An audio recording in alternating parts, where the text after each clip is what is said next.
Congo sur le sort de Rodrigue Katembo. Le conservateur du parc des Virunga a été arrêté vendredi après avoir confronté des agents de la société pétrolière britannique Soko qui érigeait une antenne dans le parc.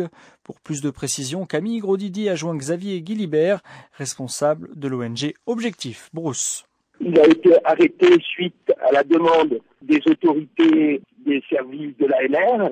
Et ça fait quelques jours déjà qu'il est arrêté. Actuellement, nous savons qu'il est à l'ANR à Goma. Il avait vu des gens qui mettaient une antenne dans le parc. Ce parc est un patrimoine naturel mondial. Et lui, il est responsable du secteur centre de ce parc. Donc, lorsqu'il a vu l'ingénieur, il lui a demandé s'il avait une autorisation de l'Institut congolais de la conservation de la nature. Celui-ci lui a dit qu'il n'en avait pas. Et là, des responsables de la pêcherie, avec des militaires, l'ont intimidé. Et le lendemain, il s'est fait arrêter. Qui essayait de déployer une antenne dans le parc? C'est une compagnie pétrolière qui veut exploiter le lac Édouard et qui, en fait, intimide un peu tous les acteurs et toutes les personnes qui s'opposent à ça. Le samedi, ils sont allés à Vichumbi. Vichumbi, c'est une ville sur le lac Édouard qui fait partie des pêcheries légales. À Vichumbi, ils sont venus et ils ont dit aux populations: vous voyez, si jamais vous vous opposez à ce coup, vous subirez le même sort que Rodrigue et vous serez amené à Kin, à la prison centrale de Makala.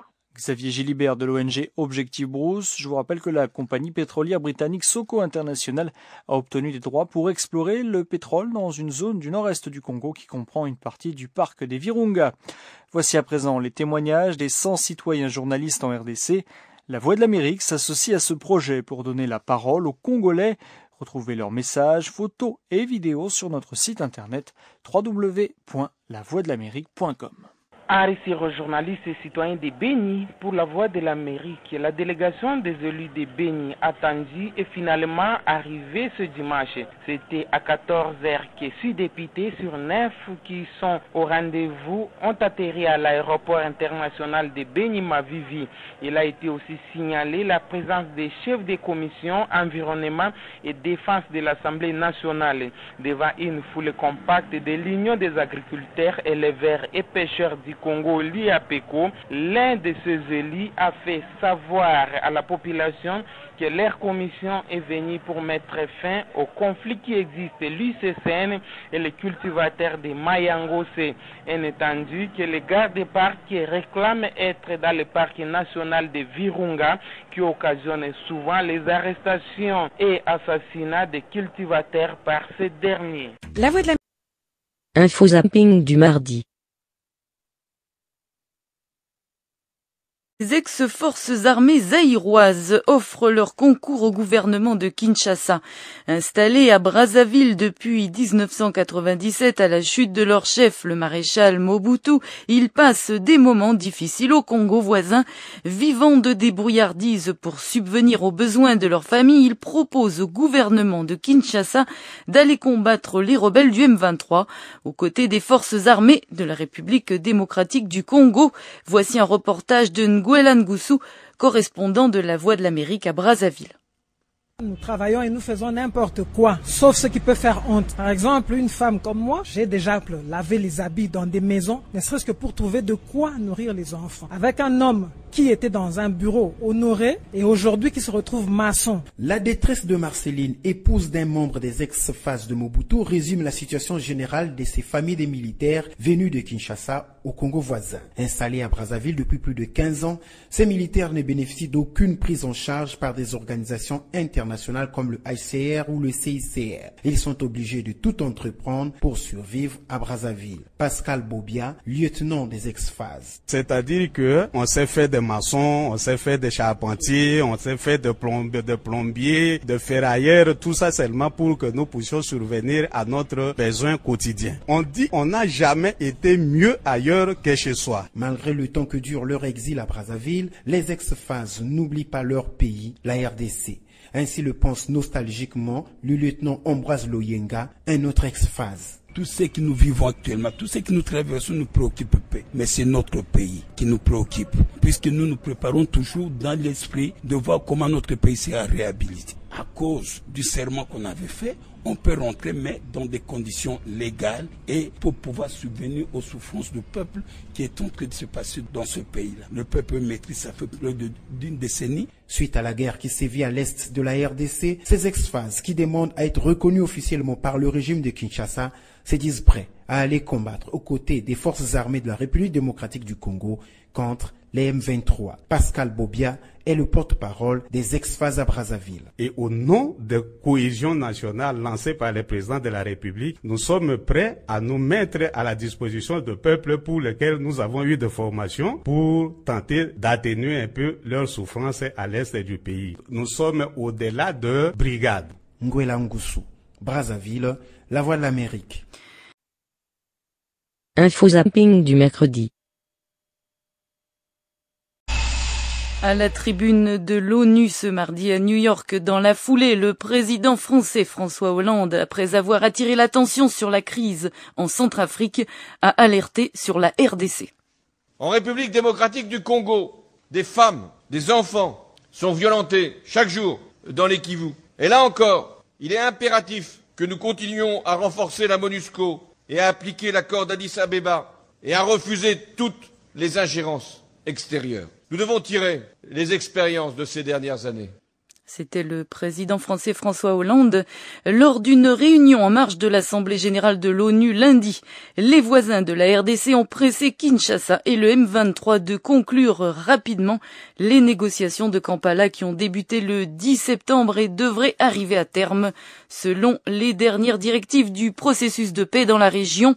Par ailleurs, les présidents congolais, rwandais et ougandais ont exhorté les donateurs à lancer des projets en faveur des femmes et des jeunes afin de créer des dividendes de paix immédiats sur le terrain, indique le communiqué final de la rencontre.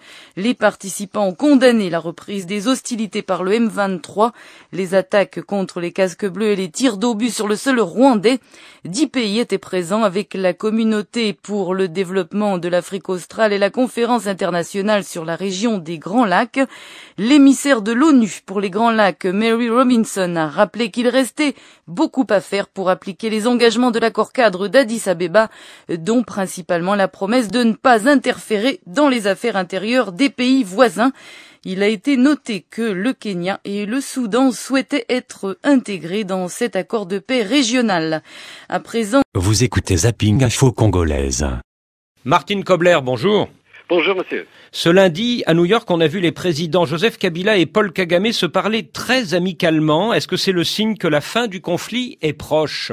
Oui, alors on avait la réunion et je crois que c'était un succès parce que tous les présidents de la région étaient là. On a établi un calendrier de travail pour la mise en œuvre de la paix, la sécurité et la coopération. Depuis 3 semaines, il y a une accalmie sur le front au nord de Goma, mais est-ce que les combats ne risquent pas de reprendre à tout moment ? Voilà, c'est très important qu'on a la conclusion rapide des pourparlers de Kampala. Moi aussi, j'étais à Kampala il y a une semaine pour parler avec les négociateurs, en particulier avec le facilitateur, le ministre de la Défense ougandaise. Je crois maintenant on a défini les problèmes et le président Kabila, dans la réunion, il a exprimé aussi sa volonté de conclure rapidement. Vous avez raison, maintenant, c'est calme, mais après le succès militaire de la FARDC, des forces armées congolaises, soutenues par les troupes de la MONUSCO. Alors maintenant, il faut un progrès politique. C'est le temps de la politique et d'une résolution politique du problème de M23 dans l'est de la RDC. Depuis 2 mois, les forces armées congolaises prennent l'avantage sur le M23 au nord de Goma. Est-ce grâce à l'aide de la brigade d'intervention de l'ONU qui est entrée en action ? Voilà, je crois que nous avons joué un rôle très très important il y a 3 semaines parce que Goma était attaqué. Et pour nous, la MONUSCO, c'est la protection des civils qui est la tâche la plus importante. Goma, c'est une ville d'1 million d'habitants et c'était inacceptable. C'est pourquoi on a lutté, on a combattu ensemble avec les forces armées de la RDC contre le M23 afin que leur artillerie aide au dehors de l'atteinte de la cité de Goma. Et est-ce que vous confirmez qu'un convoi de ravitaillement venant du Rwanda a été bombardé par vos forces de l'ONU ? Alors, je n'ai pas des rapports sur ça. Nos relations avec le Rwanda sont très bien. Dans la réunion de lundi dernier, j'ai encore une fois parlé avec le président Kagame. Dans son discours, dans la réunion du mécanisme de suivi ici à New York, il a mentionné le rôle de représentation spéciale. Notre mandat, c'est de combattre les forces négatives, mais toutes les forces négatives. Pas seulement le M23, c'est aussi le FDLR et les autres. Il y a un an, vous avez dénoncé le soutien militaire du Rwanda au M23. Est-ce que ce soutien continue aujourd'hui ou pas ? Voilà, tout est dit ici. On a le comité d'experts. On observe très étroitement la situation avec le Rwanda. Le M23 est tout proche de la frontière du Rwanda et on a toujours alors le danger de spillover ici. On a vu qu'on avait des obus sur le territoire rwandais pendant les combats de Goma. C'est pourquoi je suis très confident que les pourparlers de Kampala soient un succès et nous faisons tout ce qui est de notre pouvoir conjointement avec les autres envoyés spéciaux comme la Madame Robinson, afin de faire un succès parce que les atrocités dans la région doivent finir. Et ce ravitaillement du M23 par le Rwanda, est-ce que ça continue aujourd'hui ou pas ? Voilà, nous cherchons maintenant une solution politique ici. C'est pourquoi les pourparlers de Kampala sont très très importants, afin d'éviter qu'on doive combattre encore une fois contre le M23 avec toutes les conséquences. En juillet, les forces armées congolaises ont nettement pris l'avantage sur le M23, mais au mois d'août, elles ont fait face à une résistance plus forte de ces rebelles du M23. Est-ce que ce n'est pas un signe inquiétant pour vous ?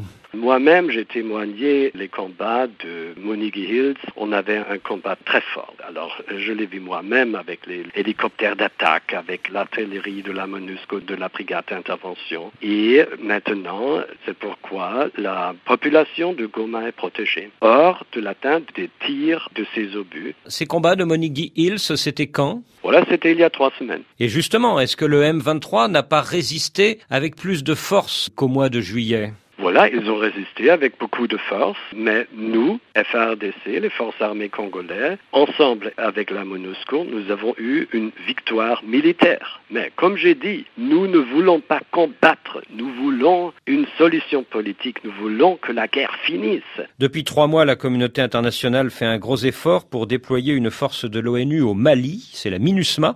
Est-ce que du coup, les effectifs et les moyens de la MONUSCO ne risquent pas de diminuer ? Alors je ne crois pas, nous avons notre mandat, nous avons les soldats, les 20 000 qui sont en place, qui ont été sur place depuis 14 ans maintenant. Et moi, je suis nouveau dans le pays, alors j'y ai travaillé maintenant 6 semaines, mais je sens que la communauté internationale maintenant est impatiente parce que 14 ans avec les troupes de la MONUSCO n'ont pas achevé la pacification du territoire. Maintenant, nous aurons succès avec la brigade d'intervention et nous prenons notre tâche, notre mandat très très sérieux. Voulez-vous être le dernier représentant spécial des Nations Unies à Kinshasa ? Voilà, ça dépend combien de temps je reste au Kinshasa. Combien d'années ? Oui, je ne sais pas. Martine Kobler, merci. Vous écoutez Zapping Info Congolaise. En RDC, on a appris aujourd'hui la mort d'un casque bleu tanzanien. Selon Radio Okapi, ce soldat de l'ONU avait été blessé lors des derniers combats entre les rebelles du M23 et les FARDC, soutenus par les casques bleus de la mission onusienne. Ce décès porte à 2 le nombre de casques bleus tués en RDC pendant les combats. Comme chaque jour, voici à présent les témoignages des 100 citoyens journalistes en RDC. La Voix de l'Amérique s'associe à ce projet pour donner la parole aux Congolais. Retrouvez leurs messages, photos et vidéos sur notre site internet www.lavoixdelamerique.com. Mirugi Nestor, citoyen journaliste à Voix de l'Amérique à Kisangani, du 24 au 28 septembre 2013, 1 974 438 enfants de 0 à 59 mois seront vaccinés contre la poliomyélite et 3 467 498 enfants de 6 mois à 10 ans contre la rougeole dans toute la province orientale. Selon la représentante du bureau UNICEF-OMS, le docteur Marie-Josée Kiko, qui nous a livré l'information, cette campagne est enrichie d'une nouvelle gamme de vaccins, des PCV13 qui luttent contre les infections pneumocoques et la méningite ayant pour cible les enfants de 0 à 11 mois. L'organisation de cette campagne est rendue possible grâce à l'appui du gouvernement congolais et ses principaux partenaires du secteur santé qui sont l'OMS, l'UNICEF, Gavi Alliance et l'USAID pour un budget global de 3 151 585 $ américains. Théodore Kayamba, journaliste et citoyen, Voix de l'Amérique à partir de Butembo. L'évasion des criminels dans des prisons dans les Grands Nord fait couler d'engrais de salive. Le cas illustratif est celui des victimes Mama Zawadi, Jackie et son fils Jasper retrouvés morts dans la concession de Dada à commune Boulenguera la nuit du jeudi 23 au 24 juillet 2011. Cette pauvre maman et son fils ont été tués sauvagement par un certain Matité. Ces derniers trouva que Zawadi, sa femme, avait déjà une grossesse de notre Messie. Il a jugé mieux de mettre fin à la vie de la maman Zawadi et de son fils, en violant les principes selon lesquels la vie humaine est sacrée. Info zapping du jeudi. Discours de Joseph Kabila à New York qui n'est pas passé inaperçu. S'exprimant à l'occasion de l'Assemblée générale des Nations unies, le président congolais a dénoncé les agressions sans fin dont son pays est victime. Une allusion à peine voilée au Rwanda accusé dans différents rapports onusiens de soutenir la rébellion du M23. Écoutons le président de la République démocratique du Congo, Joseph Kabila. Sans un minimum de conditions de sécurité des personnes et de leurs biens, tout développement est hypothétique. Cela est d'autant plus inacceptable que la rupture de la paix est le fait d'une agression. C'est pour avoir posé un acte de solidarité en accueillant sur son territoire des réfugiés originaires du Rwanda que les populations congolaises de l'Est de mon pays sont privées de la paix. Il y a lieu de se demander ce qui resterait du droit international humanitaire si accueillir des réfugiés en détresse, acte humanitaire par excellence, devait désormais être considéré suffisant pour justifier le déclenchement d'une guerre. Les récents bombardements de la ville de Goma sont d'autant plus condamnables qu'ils ont été perpétrés alors que le gouvernement de la République démocratique du Congo était en train d'exécuter la feuille de route fixée par l'accord cadre d'Addis Ababa. Le président congolais Joseph Kabila, sachez que son homologue rwandais Paul Kagame a de son côté accusé les pays signataires de l'accord cadre d'Addis Abeba de ne pas respecter leurs engagements. Vous écoutez Zapping Info Congolaise. Or donc, nous commençons par cette distinction qui honore des défenseurs des droits de l'homme, notamment en République démocratique du Congo cette année. Il s'agit du prix Nobel alternatif 2013 et donc vous venez de l'entendre au nombre des lauréats. Il y a le docteur Denis Mukwege et Georges Ibrahim Tunkara. Denis Mukwege, c'est un médecin bien connu au Congo, notamment en raison de son engagement en faveur des femmes victimes de violences sexuelles. Effectivement, Sandrine, c'est une nouvelle distinction pour ce médecin originaire de la République démocratique du Congo, un pays où le viol est devenu depuis quelques années une arme de guerre et les femmes victimes de violences sexuelles, le docteur Mukwege dit en avoir vu des dizaines, ce qui l'a donc poussé à s'engager dans leur défense. On écoute le médecin congolais interrogé par Bob Barry, c'était en 2008, alors qu'il venait de recevoir le prix Olof Palme. J'avais fait ma thèse en pédiatrie. Je me suis retrouvé dans un hôpital de campagne. Et là, ce que j'avais découvert, c'était horrible. Tous les jours, c'était des morts par série. Je crois qu'avec ça, j'ai pris la décision de pouvoir aider, travailler beaucoup plus avec les femmes. Depuis 10 ans, donc, dans son hôpital de Bukavu, au sud Kivu, le docteur Mukwege et ses équipes tentent de faire face au traumatisme subi par les femmes victimes des viols. Plus de 40 000 femmes sont déjà passées entre leurs mains. En République démocratique du Congo, ces 15 dernières années, on estime qu'un demi-million de femmes ont été violées. Et Denis Mukwege s'est emparé du dossier pour le porter devant les instances internationales, notamment l'ONU et le Parlement européen. Et alors, Georges Ibrahim, vous l'avez évoqué tout à l'heure, le docteur Denis Mukwege avait déjà été récompensé en 2009. En effet, Sandrine, le docteur Denis Mukwege a reçu en 2009 le prix Olof Palme d'une valeur de $75,000, mais aussi celui des droits de l'homme des Nations Unies, ainsi que le prix international du roi Baudouin pour le développement, la valeur €150,000, c'était en 2011. Et en juillet dernier, il était décoré de la Légion d'honneur française. Et on se souvient que le docteur Mukwege avait aussi échappé à une tentative d'assassinat. Et c'était C'était le 25 octobre 2012 à Bukavu quand des individus ont ouvert le feu sur son domicile, tuant un de ses gardiens. L'identité des assaillants reste jusque-là inconnue, Sandrine. Merci beaucoup, Georges Ibrahim Tunkara. Nous reviendrons dans notre édition de 17h, temps universel, plus largement sur ce prix Nobel alternatif décerné, entre autres cette année, au gynécologue congolais Denis Mukwege. Et justement, près de Goma, dans l'est de la République démocratique du Congo, 2 nouveaux combats ont opposé ce matin des rebelles du M23 aux forces gouvernementales congolaises. Les rebelles parlent d'une attaque des FARDC. L'armée, pour sa part, évoque un accrochage. Pendant ce temps, le M23 continue de négocier à Kampala avec le gouvernement congolais. Vous écoutez Zapping Info Congolaise. La RDC et ses affrontements qui ont été signalés ce jeudi dans le Nord Kivu, des affrontements entre des éléments de l'armée congolaise et ceux du M23, le mouvement rebelle. Ces accrochages ont eu lieu dans la localité de Kaunga, près de 80 km au nord de Goma. Le calme serait revenu, mais il est difficile de tirer un bilan de ces combats. Selon l'armée congolaise, 2 rebelles auraient été tués. Mais de son côté, le M23, par la voix de son président, parle d'au moins 6 soldats FARDC tués. On écoute d'abord le porte-parole des FARDC au Nord Kivu, le lieutenant-colonel Olivier Amouli. Ce matin, il y a eu un acte de provocation, encore une fois, de la part du M23, qui a voulu traverser la ligne de front et aller vers les positions des FARDC. Heureusement que les militaires FARDC étaient trop vigilants, ils se sont arrêtés à une patrouille d'une position avancée des FARDC. C'est ainsi qu'il y a eu des accrochages, il y a eu altercation. L'incident a duré une vingtaine de minutes et puis ça s'est arrêté. Et quel est le bilan? Le bilan fait état de 2 militaires M23 qui sont morts et ils ont abandonné aussi une arme. Mais aussi du côté FARDC, nous avons enregistré un blessé léger. Alors eux parlent de 6 FARDC tués. Nous le démentons formellement. C'est plutôt 2 corps qu'ils ont abandonnés du M23. Il n'y a aucun militaire FARDC qui est décédé. Et ils disent aussi que c'est vous qui avez attaqué leur position. On n'a pas attaqué, nous ne sommes pas des bandits comme eux, et ce sont des rebelles. Et donc nous suivons toujours les ordres de notre hiérarchie. On n'avait pas un ordre d'attaquer l'M23, c'est ainsi que même les militaires qui se sont défendus, ils ont reçu l'ordre de la hiérarchie de la 8e région militaire de ne pas poursuivre la riposte. Et comment est la situation en ce moment? La situation est calme. Le porte-parole des FARDC au Nord Kivu, le lieutenant-colonel Olivier Amouli.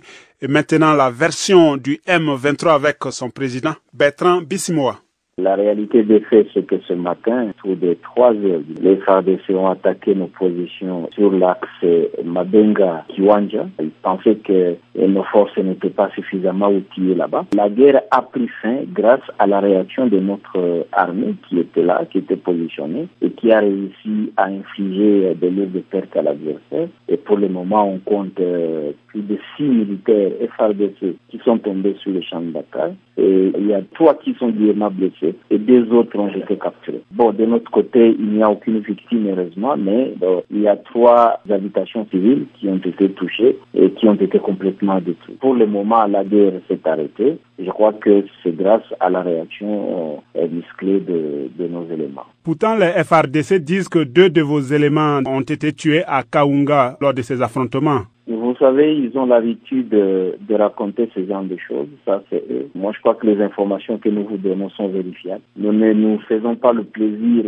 de faire de l'apologie des morts congolais. Ça nous fait mal lorsqu'il s'agit de nos compatriotes qui meurent sur les champs de bataille. Nous respectons ces Congolais qui meurent sur les champs de bataille. Oui. Et qu'en est-il du renforcement de vos forces dans la localité de Mabenga dont on parle? Nous ne sommes pas à Mabenga, ce sont les FARDC qui sont à Mabenga. Et ce matin, comme je vous ai dit, ils ont essayé de lancer une offensive contre l'opposition, mais ils ont été découragés. Et vous savez que ça fait plus de 2 semaines qu'ils sont en train d'amasser des troupes là-bas. Il y a des chars de combat, il y a plus de 6 chars de combat sur cet axe-là et qu'ils ont amené récemment. Il y a des FDLR qu'ils ont amenés, il y a des Maïmaï qui sont en train d'amener sur la ligne de front. Et comme je vous ai dit, il n'y a pas qu'à ce niveau-là. Et ces mêmes mouvements de troupes sont vérifiables du côté de Tongo, mais également du côté de Kanyaruchinya. Nous avons saisi officiellement et la MONUSCO par rapport à cela. Nous avons saisi officiellement la médiation également, parce que nous pensons que ce sont des activités qui ne visent qu'à compromettre le processus de paix qui est en cours présentement à Kampala. Le président du M23, Bertrand Bissimoa, joint à Bunangana. Et comme chaque jour, voici à présent les témoignages des 100 citoyens journalistes en RDC. La Voix de l'Amérique s'associe à ces projets pour donner la parole aux Congolais. Retrouvez leurs messages, photos et vidéos sur notre site internet lavoixdelamérique.com. C'est Albert Tchungu, citoyen journaliste VOA à Kananga.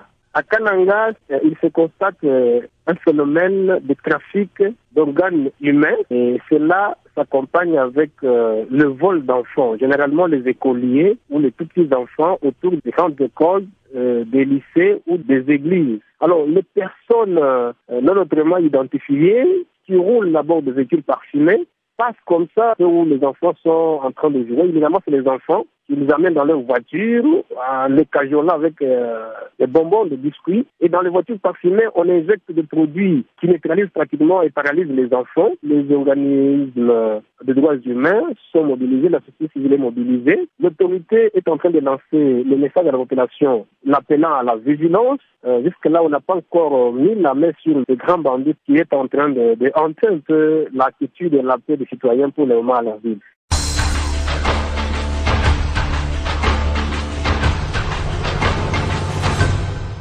C'est Richard Kana, citoyen journaliste en Mbuji-Mayi, au Kasai oriental. L'actualité, c'est d'abord cette insécurité qui aurait fait surface avec le retour de pluie. Et comme conséquence, il y a eu beaucoup de cas de vols signalés dans presque tous les quartiers de la ville de Mbuji-Mayi et dans le quartier Tchassassa de Bonzola, dans la commune de Dibindi. Une bande de malfrats s'est introduite dans la maison résidentielle d'un paisible citoyen. Et là, après avoir dévalisé toute la maison, ils ont voulu violer la femme et le monsieur, il s'est jeté sur l'un des bandits qui l'aurait en fait maîtrisé jusqu'à ce que la justice populaire s'en suive et que, battu à mort, le cadavre fut récupéré par la police. Info zapping du vendredi. Oui, la République démocratique du Congo, le calme, est revenu dans le territoire de Rutshuru après de brefs combats hier entre les rebelles du M23 et l'armée. Alors une question, où sont les négociations entre rebelles et le gouvernement? Eh bien, les chefs d'État de la conférence internationale des Grands Lacs avaient donné 2 semaines aux deux parties pour trouver un accord. Si les négociations ont bien repris le 10 septembre dernier, elles ont été suspendues quelques jours plus tard sans que l'ultimatum de la conférence en question ne soit plus évoqué. Et plusieurs sources évoquent aujourd'hui la possibilité d'une reprise de ces pourparlers le 6 octobre prochain, dans la mesure où New York, cette semaine, a des discussions parallèles à la faveur de l'Assemblée générale de l'ONU. Sonia Rollet, bonjour. Bonjour. Alors, qu'est-ce qui coince? Alors, ce qui coince, c'est la question toujours de l'amnistie et de la réintégration des éléments du M23, même si du côté de la rébellion congolaise, on affirme toujours que ce n'est en rien une de leurs exigences. Kinshasa a établi, Laurent, une liste d'une centaine de noms qui a été remise au chef de la MONUSCO, Martin Kobler, et à la médiation ougandaise. Et c'est ainsi toute la hiérarchie militaire du M23 est assimilée, passée et actuelle, qui n'aurait ni le droit à l'amnistie, ni le droit à la réintégration au sein de l'armée congolaise. C'est ce qui, du point de vue de l'ONU et de la médiation ougandaise, risque de compromettre toute chance d'accord politique entre Kinshasa et les rebelles.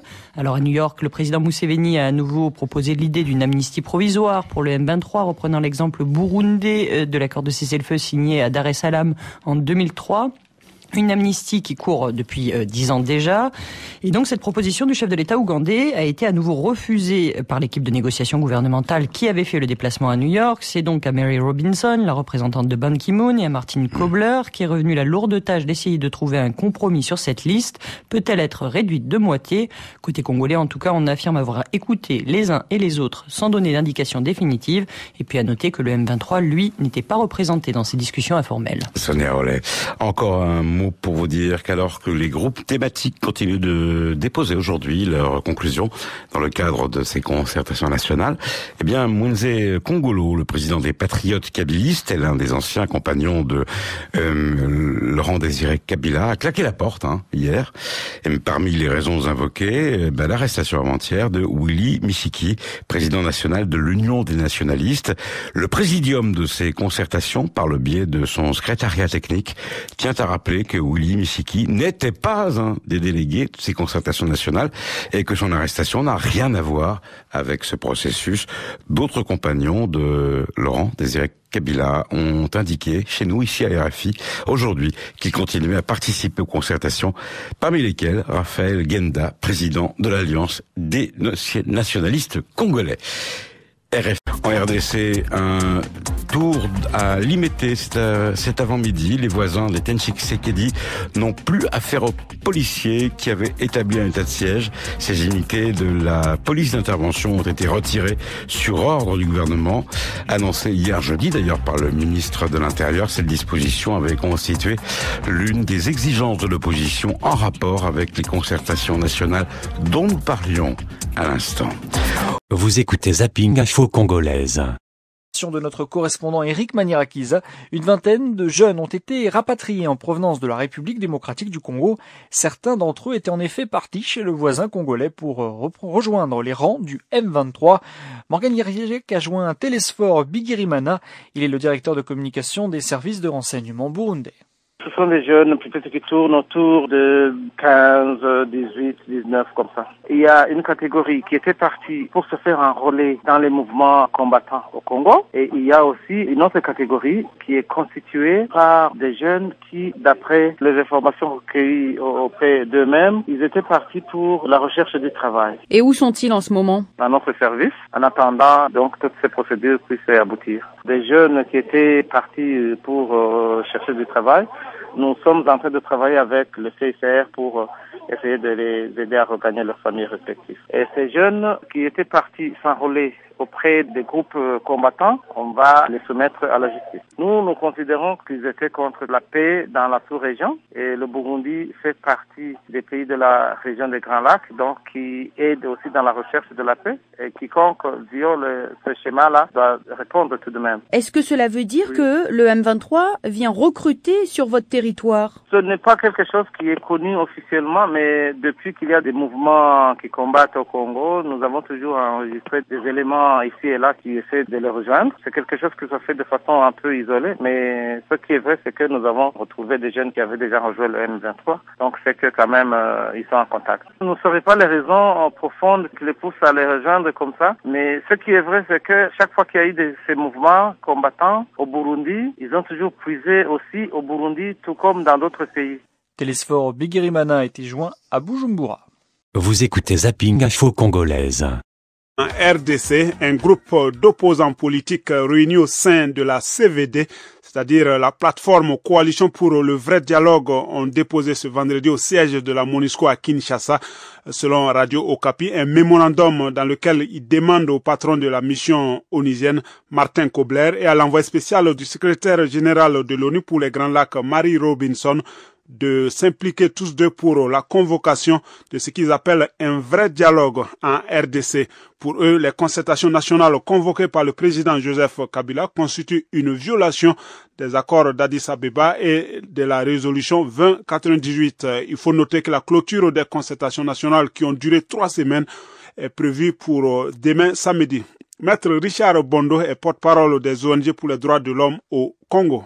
La tenue de ces concertations nationales s'est déroulée dans un climat de convivialité parce que les Congolais, quand ils se retrouvent, ils parlent de manière fraternelle. Est-ce qu'il y a des points que vous aimeriez voir adoptés lors des conclusions des concertations nationales? Oui, dans le souci de la cohésion nationale, nous aimerions que les détenus d'opinion, c'est souvent les leaders politiques et certains membres, certains défenseurs des droits humains, des avocats, des personnalités qui, pour simplement des opinions, sont détenus, que tout ce monde bénéficie de l'amnistie que le président a promise dans les prochains jours.